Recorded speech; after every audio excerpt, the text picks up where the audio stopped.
All right. Oh, I was supposed to stop. Yeah, you were supposed to stop. Trying to kill us. Such a rebel. We are now at the Crazy Horse. Oh, there it is. Oh yeah, there he is. The Crazy Horse Memorial. It was only about a 20-minute or so drive over from If that. yeah, over from Mount Rushmore. Straight ahead you will see Crazy Horse pointing off into the distance. This thing has been under construction for a very long time. It's all now built in donation, using donations strictly, as I understand it, and it'll probably be under construction for a very long time to come. There's still a lot of work to do, but we'll learn more once we get up there. We're excited. Yeah! Yeah! Yeah!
The tunnel all the way up to the top, and go to your right a little bit. You'll see a small little hump up there on the rock. Mm-hmm. You see where I'm talking about? Mm-hmm. Well, that's where we just took off 158 tons of rock. That is the muscle on Crazy Horse's forearm. Oh, okay. And then if you work your way all the way out to the right, to where that red platform is sitting up there, that's the end of that 33-foot long finger of Crazy Horse. Now, go to the tip and come back to your left just a little bit. And right below the finger, you'll see where it's a section kind of like squared out a little bit. That is where they've been working at. Now what that is this part of the finger underneath his index finger, the thumb, and right under here. That is where that's where the horse's mane's coming up at. So that is the area that they've been working in for the last few weeks. Wow. And eventually,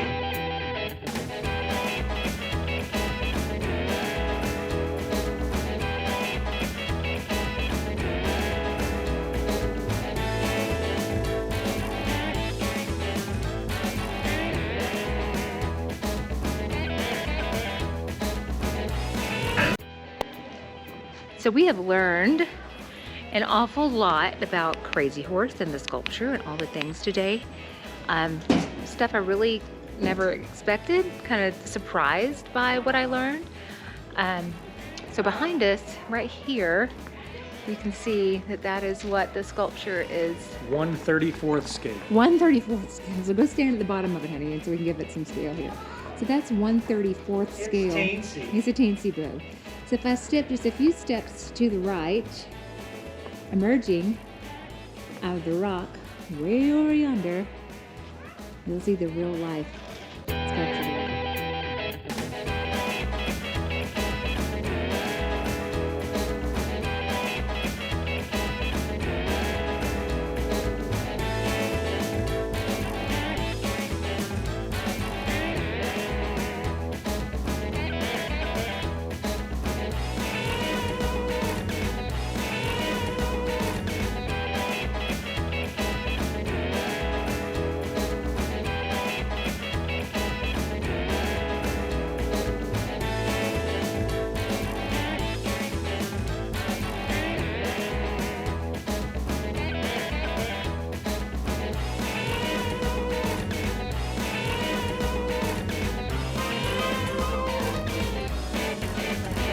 they understand that it's going to take generations upon generations upon generations to see this thing to total fruition.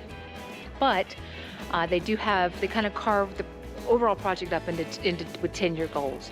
So the next 10-year goal, and I don't know what the starting point of that 10 years was, but he said to have the head done, the Crazy Horse's head done, the hair, as well as the entire finger, his pointy finger, thumb, and forearm within the next 10 years. And feathers on his head. Feathers, yeah, the headdress too. So the last thing that will get done here as far as the sculpture goes is the horse. And if you're interested in the rendering of what the entire complex is supposed to look like, that's going to include amazing grounds, also a North American Indian University, complete with a football stadium and everything else. And again, all this work has been done entirely by donation, no federal money. While it's been offered in the form of $10 million twice, it's been turned down both times because they do not feel that the American government would see this to fruition, see it to completion in the same way or using the same vision upon which this whole thing began. So props to them for having their convictions, having their own beliefs, and having their own will and determination to do this in a way that they fully understand is going to take generation upon generation upon generation to complete. So what are your thoughts about it, Hank?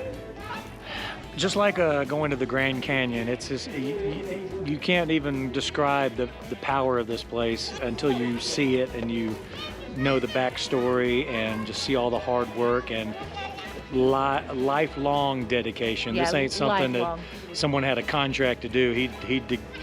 The sculptor gave his entire majority life. of his adult life And now to do this, and as well as his wife, and now their kids are, and there's kids, and their there are kids, 10 kids. Yeah, they had 10 kids, and their children are now taking up the mantle and the CEO of the operations, and they're carvers on the mountains. It's very powerful, and their and for the children, right reasons. Yeah, exactly.